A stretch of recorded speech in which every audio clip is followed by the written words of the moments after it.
J'appelle sur scène Emmanuel Amiot, qui est partenaire chez Oliver Wyman, Clémentine Darmon, qui est directrice de mission chez Enterprise et Personnel, et Patrick Nicolet, qui est directeur général adjoint chez Capgemini. Nadia, c'est à toi.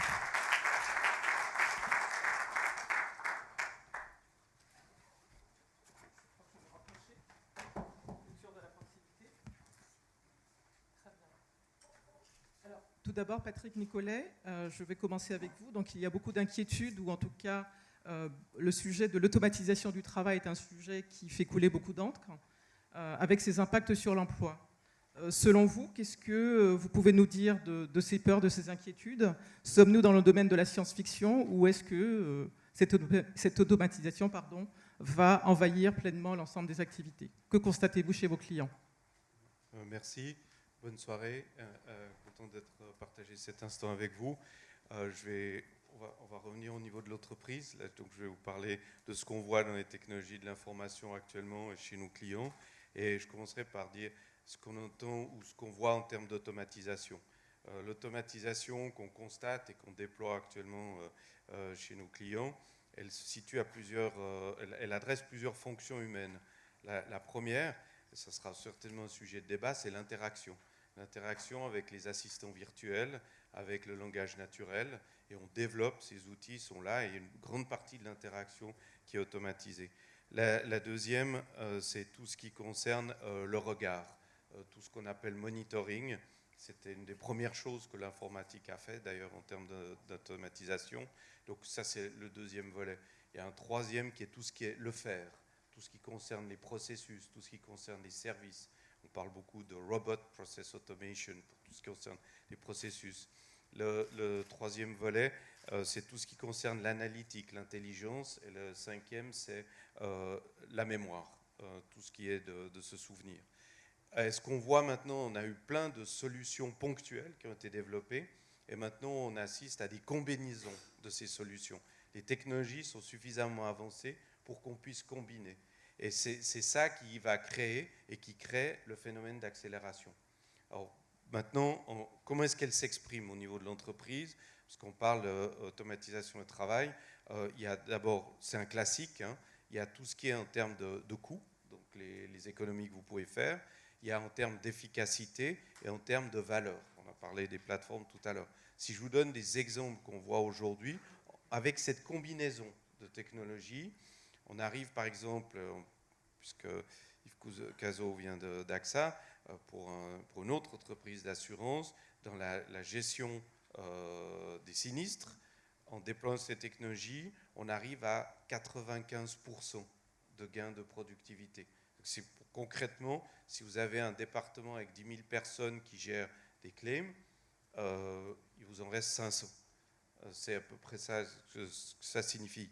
Les discussions qu'on a avec nos clients sur ce sujet sont fondamentaux parce que ce n'est pas seulement les économies. Si vous avez 10 000 personnes et 9 500 sont remplacées, je dis remplacées, ça ne veut pas dire qu'ils quittent l'entreprise, sont remplacés par des machines ou des combinaisons de machines, vous changez la culture de votre entreprise. Vous devez donc le prendre en compte. La réaction naturelle qu'on a vue de nos clients, c'est de dire, vous venez de l'infogérance, donc vous allez reprendre les gens. La grande difficulté, c'est qu'on les reprenait avant avec du travail. Là, on vient de supprimer leur travail, donc ça n'est pas la solution. Donc maintenant, on a un dialogue avec nos clients sur la manière dont on peut gérer cela. Et il y a même un dialogue entre les entreprises, et Yves Cazot y faisait allusion, sur le rapport de l'entreprise par rapport à la société. Parce que l'entreprise seule n'arrivera pas à le résoudre, et donc il va falloir amener des propositions pour le gérer. Le revenu universel tel qu'il nous a été présenté est une de ces solutions qui a été développée. Il y en a d'autres. Donc, il y a une sorte de... ce qu'on appelle les proof of concept, toutes ces évaluations ont été faites aujourd'hui. C'est terminé. On les a, les cas que j'ai cités, enfin le cas, mais il y en a d'autres, pour répondre aux questions, sont faits. Donc la question maintenant en termes de déploiement, c'est plus comment je vais gérer cette transformation, au-delà du gain de productivité en lui-même. Très bien. Quand vous évoquez 95% de gains de productivité, on anticipe des impacts assez importants sur l'emploi. et notamment sur l'emploi des informaticiens, en tout cas les acteurs du secteur de l'IT. Comment voyez-vous évoluer, je dirais, les compétences de ces professionnels de l'IT? Que leur recommanderiez-vous pour rester employables, compétitifs? Et voyez-vous une diminution de ce type de métier, de ce type d'emploi? Définitivement, il y aura une évolution, mais ce que je trouve très intéressant, c'est le dialogue qu'on a avec la nouvelle génération, ceux qui ont 25 ans, 25-30 ans, qui arrivent sur le marché. Quand on les rencontre, je dis, bon, qu'est-ce que tu veux faire? Et ils me disent, je veux 3 expériences professionnelles significatives d'ici 30 ans. Puis je dis, oui, mais bon, et moi dans tout ça? Et personne ne rêve d'une carrière comme la mienne. Parce que si j'exagère, personne n'a encore osé me le dire, mais ça va arriver, ils disent, probablement que je vivrai plus longtemps que ton entreprise. Statistiquement, c'est correct, mais il n'y a encore personne qui me l'a dit. Donc, ce que les jeunes pensent, c'est qu'il faut qu'ils s'équipent eux-mêmes et ils doivent construire leur bilan.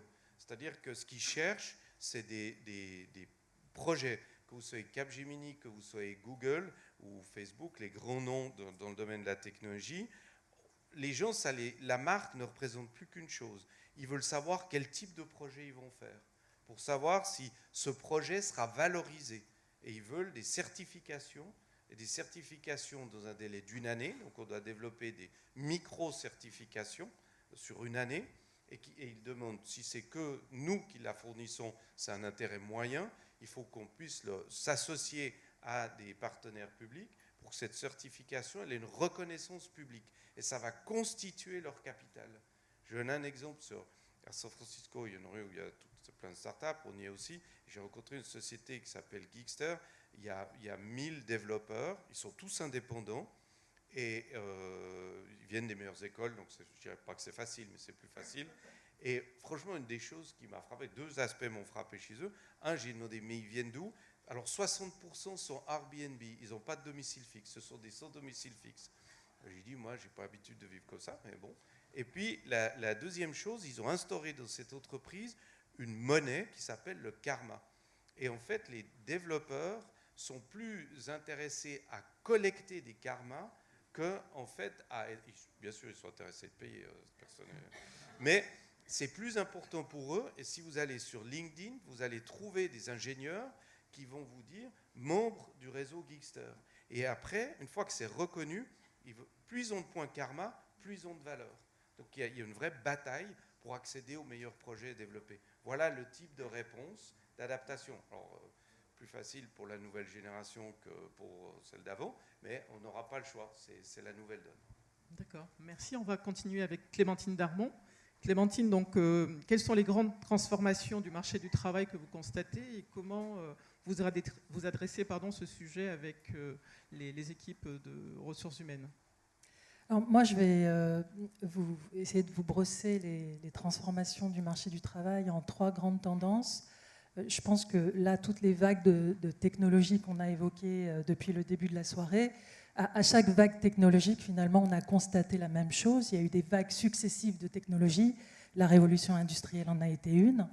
Une des premières conséquences de chacune des vagues technologiques qui arrivent sur un tissu économique, c'est la polarisation. Donc ça veut dire qu'on va avoir certaines activités qui sont considérées comme extrêmement qualifiées d'un côté, et puis des activités beaucoup moins qualifiées de l'autre. Et la grosse question, c'est la question de la classe moyenne. Là, on n'a pas tellement évoqué le sort de la classe moyenne depuis le début de la soirée, mais c'est la classe moyenne de la compétence, c'est-à-dire les gens qui savent faire des choses moyennes et qui voient arriver sur eux une technologie qui va les remplacer. Ça n'est pas anodin, je vois qu'il y a des interventions de politique en fin de soirée, ça n'est pas anodin sur un plan sociétal, parce que cette classe moyenne, elle a mis très longtemps à se fixer, elle est le fruit du compromis fordiste, et si elle est détricotée, c'est elle qui conduit à une volatilité électorale, entre autres. Donc, ça n'est pas du tout anodin, cette idée d'effacement ou de délitement de la classe moyenne. Alors, les 2 pôles de la polarisation, c'est quoi? D'un côté, on a des métiers effectivement extrêmement qualifiés. On a évoqué tout à l'heure des choses comme les données, la conception, la R&D. On a évoqué le design, qui est le petit frère de l'architecte, et toutes les professions qui sont autour, design d'interaction, UX, etc. On a parlé aussi storytelling, le récit. On n'a pas forcément parlé tellement des métiers légaux, mais ils existent. Et donc ça, c'est toute la palette des métiers qu'on va qualifier finalement de sièges, les métiers centraux, qui sont extrêmement qualifiés. À l'autre bout, j'ai entendu tout à l'heure l'allocution du keynote sur le thème des métiers d'interaction. Moi, je les appellerais des métiers de la proximité, c'est-à-dire les métiers qui sont nécessairement au contact. Et ça, c'est au contact de quoi concrètement? C'est les métiers du territoire, c'est-à-dire les vendeurs qui connaissent bien leur territoire commercial, qui connaissent bien leur réseau autour d'eux. On va avoir aussi les gens qui font de la maintenance, du SAV. On va avoir les gens qui manipulent de la matière, parce que pour l'instant, je n'ai pas entendu parler de téléportation ou de choses comme ça. Donc la matière, il faut bien la manipuler dans des secteurs comme le BTP. Les colis, il faut encore les transporter. Et puis aussi, on a parlé de tout ce qui était la santé ou le care, où là, il faut être au contact des personnes. Les services à la personne sont un réservoir, effectivement, d'emploi très important. Donc moi, c'est ça que j'appellerais les métiers de l'interaction, c'est les métiers de la proximité, où il faut nécessairement être au contact. D'accord ? Donc c'est ça la polarisation. Alors le deuxième aspect, je pense, qui est aussi récurrent avec toutes les vagues technologiques, c'est la question de la dualisation du marché du travail. Ça veut dire qu'on va se retrouver avec une floraison de formes d'emploi qui se qualifient atypiques par rapport au CDI, et qui sont en fait pas nécessairement si nouvelles que ça. Parce que quand on parle des indépendants, aller demander à un tailleur de pierre du XVIIIe siècle qui allait de village en village en proposant ses services au jour à la journée, il vous dira, vos aventures dans les freelances, c'est pas foncièrement nouveau, madame. Voilà. Donc, on peut être dans, en tout cas, la prolifération de formes d'emploi atypiques par rapport au CDI. Et c'est ça qui est intéressant, c'est que finalement, toutes ces formes d'emploi cohabitent dans l'entreprise. Et il n'est pas du tout dit que ces formes d'emploi atypiques concernent les métiers très qualifiés ou les métiers de la proximité moins qualifiés. C'est pas évident. Parce qu'on peut très bien avoir, par exemple, un UX designer freelance et avoir terriblement besoin d'un chaudronnier en CDI dans un site de production. Je vous invite à la lecture des excellents rapports réguliers de Pôle emploi qui fait la liste des métiers en tension. On retrouve régulièrement le chaudronnier, le fondeur, le soudeur dans les métiers en tension, c'est-à-dire les métiers dont on a désespérément besoin en CDI. Voilà. Et ils ne sont pas particulièrement dans les fonctions très élaborées de la tête de groupe. Voilà, donc ça, c'est la question de la dualisation et du cocktail de toutes ces formes d'emploi sur le site de production, sachant que la DRH ne s'occupe pas de tout le monde. Il y a des tas de personnes qui interviennent dans l'entreprise sans être filtrées par la DRH. Je pense par exemple aux prestataires de services qui passent par les achats, donc qui sont finalement des consommations intermédiaires et pas nécessairement sur la masse salariale.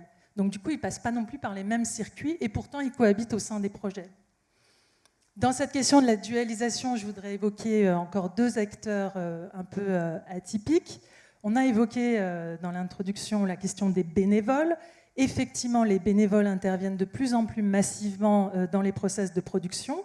Je pense aux services clients. On a évoqué l'intelligence artificielle, mais on peut aussi parler des ambassadeurs de marque qui sont de plus en plus fréquemment utilisés dans les centres de relations clients. On a l'économie sociale et solidaire qui les amène en masse. Pourquoi ? Parce qu'elle a l'habitude de recourir au bénévolat et du coup elle amène en masse aussi ce type d'acteurs qui ne se pilotent pas de la même façon qu'un salarié. Et puis dernier acteur très exotique que j'aimerais évoquer, c'est le client. Parce que quand on parle d'automatisation, finalement l'automatisation, on a parlé de la destruction d'emplois et de son évaluation, mais je pense que l'automatisation, elle a eu beaucoup pour conséquence de déporter le process de production sur le client. Ça veut dire que celui qui s'est mis à travailler sans être conscient qu'il travaille, c'est le client. C'est bien pour ça qu'on soigne tout autant l'interface utilisateur, le design, pour que le client n'ait pas trop l'impression d'être en train de travailler et pour que ça reste ludique. Voilà. Donc quand on parle d'expérience utilisateur, on est quasiment dans de l'expérience producteur ou coproducteur de services dans le cas du client. Voilà, donc ces gens-là sont aussi partie prenante du process de production de l'entreprise et vous voyez que ça fait une palette finalement de modalités contractuelles, pas contractuelles, payées, pas payées, qui a conscience de travailler, qui n'a pas conscience de travailler et qui cohabitent dans le process de production de l'entreprise. Je ne sais pas s'il y a encore une minute pour évoquer la dernière tendance qui me vient à l'esprit quand on me pose cette question, c'est la question du territoire et du lieu. Notamment du fait du numérique. Je reprends la très belle citation de Michel Serres qui dit « Le numérique a aboli l'espace métrique ». Ce n'est pas du tout anodin de dire ça.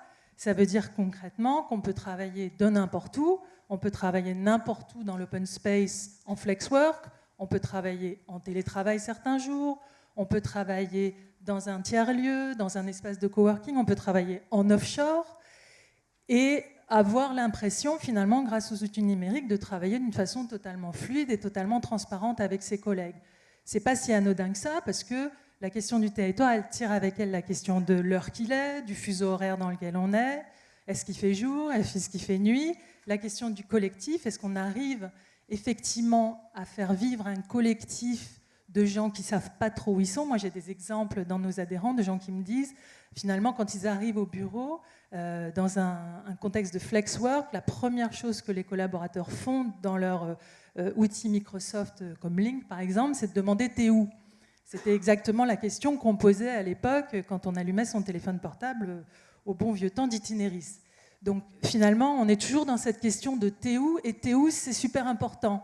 C'est super important parce que on ne sait pas forcément si la personne qui est la plus experte, elle est plus près, ou si la personne qui est la plus experte, elle est plus loin. C'est pas dit dans la chanson. Je vous donne un exemple pour finir. C'est peut-être que le super expert, il est dans la hotline niveau 2 et en réalité, il est en Inde. Et peut-être que le super expert, il est venu me voir à mon domicile parce que je suis un client patrimonial dans une banque et donc on a fait l'effort de venir jusqu'à moi. Donc cette question de la proximité et du lieu et de est-ce que l'expert est près ou loin, est-ce que mon chef est près ou loin, est-ce que mon collègue est près ou loin, et comment on fait fonctionner ça, notamment pour nos adhérents qui sont des RH, c'est une question qui n'est pas du tout triviale. J'espère ne pas avoir été trop long. Non, c'est parfait, merci. Donc on va passer à Emmanuel Amiot. Emmanuel, de votre côté, quelles sont les tendances qui retiennent plus particulièrement votre attention et comment votre entreprise, à son tour, s'y adapte? Bonsoir. Le sujet est très vaste, donc il a fallu faire quelques choix de tendances. Et j'en ai retenu 4. La première tendance que je vois, c'est que finalement, dans un monde de robots, dans un monde d'automatisation, il faut redoubler d'attention vis-à-vis de l'employé et de l'humain. La deuxième tendance, c'est qu'il y a une énorme attente de développement personnel, de développement de l'employabilité, et sur lequel finalement les entreprises aujourd'hui sont très peu outillées. La troisième tendance qu'on observe, c'est que tout le monde veut basculer dans des entreprises beaucoup plus agiles, avec beaucoup moins de niveaux hiérarchiques, mais que là aussi, quand on voit le gouffre qu'il y a entre des entreprises françaises, européennes et des entreprises américaines, on se dit qu'il faut absolument accélérer ce mouvement vers des entreprises beaucoup plus ouvertes, beaucoup plus agiles, si on ne veut pas que la valeur demain parte en dehors de la France et de l'Europe. Et enfin, la dernière tendance, c'est que je suis convaincu, alors on a vu les rapports que Yves Cazot nous a présentés tout à l'heure, que ce soit du 47%, que ce soit du 9% de destruction d'emplois générés par les robots, moi je suis convaincu qu'en fait la demande de services, la demande de proximité, la demande les besoins sont infinis et que l'automatisation, la digitalisation vont plutôt créer des emplois. Si on sait bien traiter le rythme et bien anticiper, on est capable de les créer. Pour revenir sur la première tendance, qui est quand même un paradoxe, qui est de dire, dans un monde de robots et d'automatisation, l'employé, l'humain, sera de plus en plus un client et à traiter comme tel. Et c'est poussé, je pense, par 3 facteurs. Le premier, par les jeunes générations, bien entendu. La génération Y va représenter 50% des employés à horizon 2020, 75% à horizon 2025. On a fait une étude, donc Oliver Wyman avec Mercer, sur 50 000 personnes qui montrent des zones de convergence entre les générations, des zones de divergence importantes, et une des zones de divergence est le rapport entre les droits et les devoirs des générations Y et Z par rapport à leurs aînés. Et avec une vraie vision des générations Y qui mettent le curseur plus vers leurs droits que vers leurs devoirs.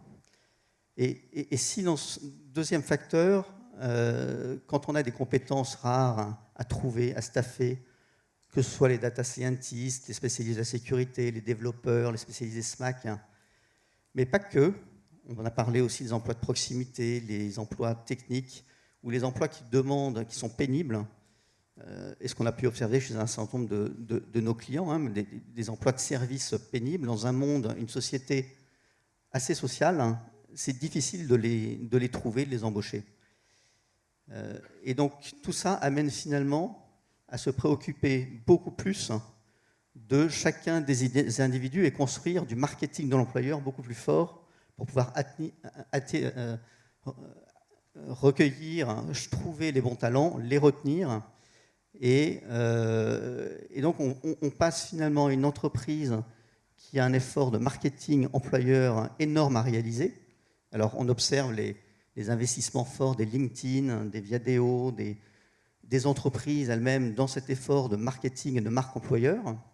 On observe aussi toutes les nouvelles applications, places de marché du type Choose My Boss, hein, pour aller chercher les développeurs, ce matching automatique, anonyme, où les développeurs, les data scientists expriment eux-mêmes leurs souhaits en termes de fit d'entreprise, en termes de qualification, en termes de mode de vie dans les entreprises. On observe aussi la mise à nu, finalement, des entreprises pour pouvoir attirer et retenir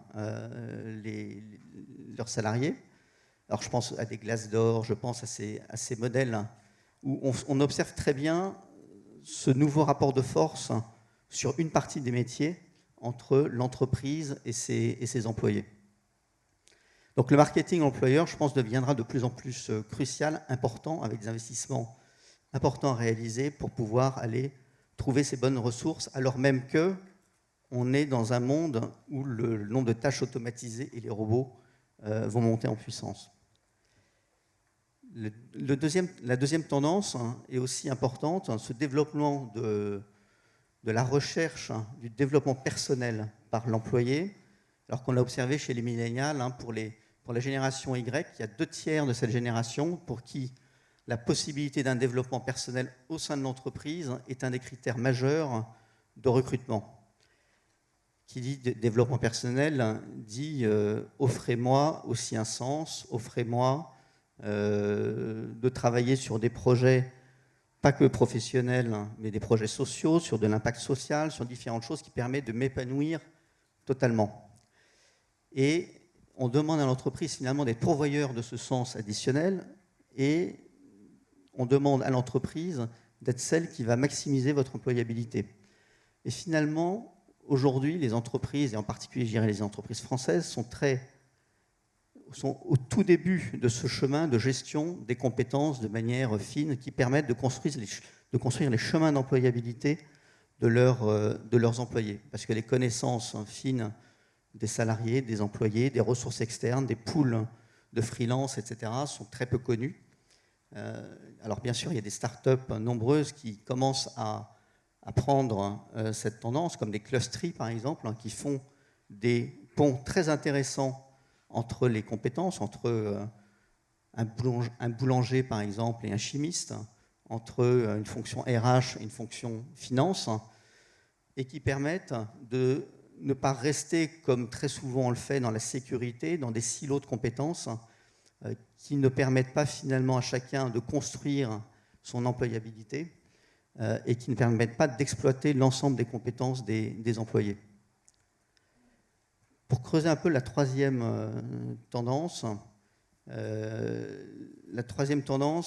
qui sont ce mouvement vers l'agile et vers des organisations ouvertes, plates, qui sont, on va le dire, devenues peut-être un peu la tarte à la crème. Pourtant, on voit que le niveau de mouvement vers l'agile en France est très très faible. Les bonnes sociétés arrivent à fonctionner peut-être avec 10% de bon fonctionnement en agile. Si on regarde les sociétés les plus avancées aux États-Unis, elles sont déjà une 50aine de % de vraiment travailler en petites équipes multidisciplinaires avec un rythme très différent. On regarde aussi en France le nombre de couches hiérarchiques dans les grandes entreprises. Il y en a certaines qui sont encore à une dizaine de couches hiérarchiques.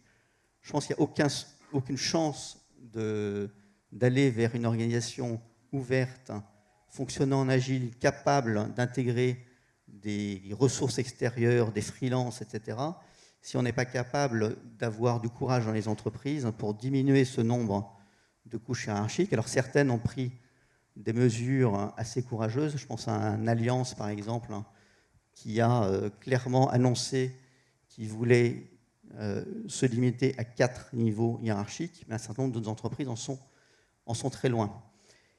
Et pour réussir ce mouvement, la tendance qu'on observe et la nécessité, je pense, c'est de revoir aussi le modèle managérial pour pouvoir s'appuyer dans un monde d'automatisation, dans un monde de ressources rares, sur des nouveaux modèles de leadership avec des managers qui prennent beaucoup plus le sens du risque, des responsabilités, qui sont là pour donner un cap, qui sont là pour donner une vision, qui sont là pour donner le droit à leurs équipes de se tromper. Et je pense que là aussi, il y a un changement important à faire pour arriver à ces nouveaux modèles d'organisation. Je m'étendrai très peu sur la dernière, si vous me laissez encore 1 minute. Je suis convaincu qu'en effet, on sous-estime les changements que vont apporter l'intelligence artificielle, le natural language, ce qu'Yves Cazot a dit tout à l'heure, mais que si on est capable d'anticiper assez finement le déplacement des compétences, si on est capable d'investir assez sur les formations, en anticipant bien sûr que les formations, il y a toujours un niveau important, surtout sur le digital, de déchets, de non-succès, on est capable de très fortement limiter la perte en emploi de ce mouvement vers l'automatisation. J'espère que je n'ai pas été trop long. Parfait, nous allons prendre quelques questions pour permettre au public d'intervenir. Alors, la valeur temps, on en a parlé, on est très en retard sur le timing officiel, on ne va pas prendre trop de questions, mais néanmoins, 2, 3 questions, 2, 3, 4, et c'est fini. Peut-être qu'on peut prendre les 3 questions, François. On va les prendre Qu'est-ce que tu en d'affilée. penses ? Ouais, on va faire courir Frédéric Lowe. Oui, bonsoir, Monica Bellella, je pilote des projets informatiques pour une SS2I chez des clients. Moi, j'ai juste une remarque. Monsieur Amiot, vous venez de terminer en parlant vous appelez de vos voeux un nouveau modèle d'organisation et de rôle de manager. En fait, c'est plus qu'un nouveau mode d'organisation. Je pense que c'est surtout un changement de culture que vous décrivez. Moi, je l'appelle de mes voeux aussi depuis très longtemps, mais je ne le vois pas du tout. Je ne le vois pas se profiler aujourd'hui chez les clients où j'interviens. Je vous remercie. Plus une remarque. Alors, levez la main ceux qui les 4 que j'ai vus tout à l'heure, au milieu. Faire en sorte que Frédéric optimise la course. Bonjour, Marie Lafourcade, lettre de l'Expansion et Francia Forum. Il me semble que dans les débats, on oublie que, à mon avis, une donnée très importante, c'est la démographie. La révolution numérique, je suis d'accord, c'est une révolution. La France, elle a connu les 30 glorieuses. Les 30 glorieuses, c'était destruction massive d'emplois dans les zones rurales, exode vers les villes et baby-boom. Aujourd'hui, on a la même chose et on ne parle jamais de la démographie.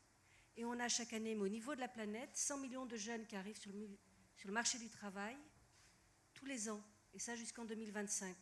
Alors c'est majoritairement en Afrique, majoritairement en Inde, mais il n'y a pas de solvabilité. Et je pense que on ne peut pas faire abstraction de cette donnée pour comprendre les mutations du travail. Merci pour cette question sur la démographie. On en a une là, et ensuite notre camarade Vermont, deuxième rang. Bonsoir, Hubert Mallet, Orange Business Service. Le concept de culture agile et la difficulté et le retard que la France a pris est-il plus lié à des problèmes de flexibilité du code du travail ou à des problèmes de culture managériale en France? Merci. Et la dernière question.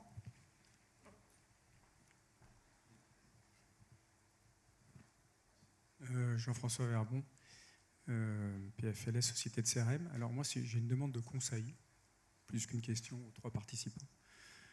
Comment faire avec l'arrivée de la génération Y et le monde des freelancers pour gérer correctement le patrimoine applicatif et la maintenabilité des applications pour lesquelles on sait que quand un développeur part, ça crée du code mort, ça crée des zones d'ombre, ça diminue la maîtrise du logiciel. Donc comment garder des patrimoines applicatifs logiciels stables dans un monde instable. Merci. Alors, Oui, plusieurs questions. Donc, Monsieur Amiot vous a interpellé. nouveau management, Moi, je voudrais agilité, réagir culture d'entreprise. sur les deux questions sur la culture, en fait, hein, parce que je suis assez en ligne avec votre remarque. Et je ne suis pas normand, mais je répondrai les deux à votre question. Parce qu'en effet, le problème de la culture, il est central. Si on veut, en effet, faire bouger les organisations, il faut pouvoir faire évoluer cette culture. Mais ça ne se décrète pas, les changements de culture, c'est certain. Pour être très pragmatique, très concret, chez nous, je dirais, je prends Oliver Wyman comme exemple, nos changements de culture, finalement, je vois qu'ils sont assez impulsés par les jeunes. Et qu'on est forcément poussé vers de nouvelles manières de travailler, de manière très, très forte. Ensuite, je pense que c'est aussi du courage managérial d'une certaine catégorie de personnes, de population, sur ce nouveau type de manager. Mais c'est sûr que je pense que le fait qu'il y ait peu de flexibilité du travail n'encourage pas ce courage managérial. C'est-à-dire quand on est dans un pays où finalement,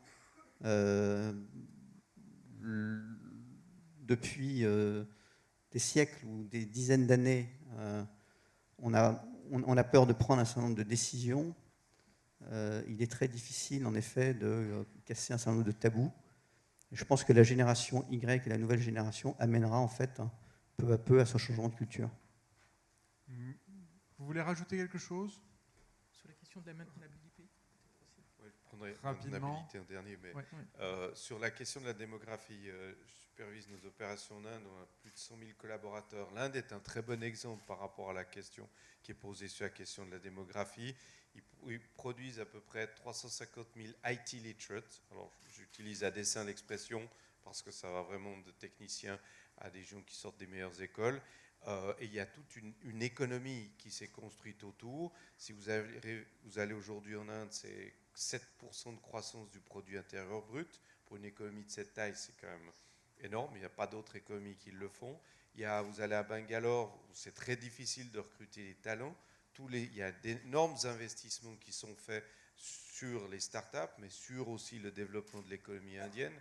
Donc je pense que l'Inde est un très bon exemple pour voir comment on traite cette question démographique. Sur le deuxième point, ce qui concerne la maintenance, on voit maintenant, vous travaillez avec des librairies de code, type GitHub, que vous connaissez certainement, ou d'autres. Ça pose quelques questions sur les droits de propriété intellectuelle, mais enfin, c'est gérable. Je pense par contre, ça c'est gérable. Je pense qu'un des sujets sur lequel on doit prêter beaucoup plus d'attention, c'est la gouvernance des données. Parce qu'il y a tout un environnement législatif et de régulation qui est national. L'ensemble de nos projets, nos compétences du fait du digital sont, eux, de plus en plus internationaux. Et donc, ça, c'est quelque chose qui est très compliqué. On ne l'a pas réglé. Il n'y a pas de concertation, de coordination internationale sur ces questions. Donc, on navigue dans des zones grises, par définition.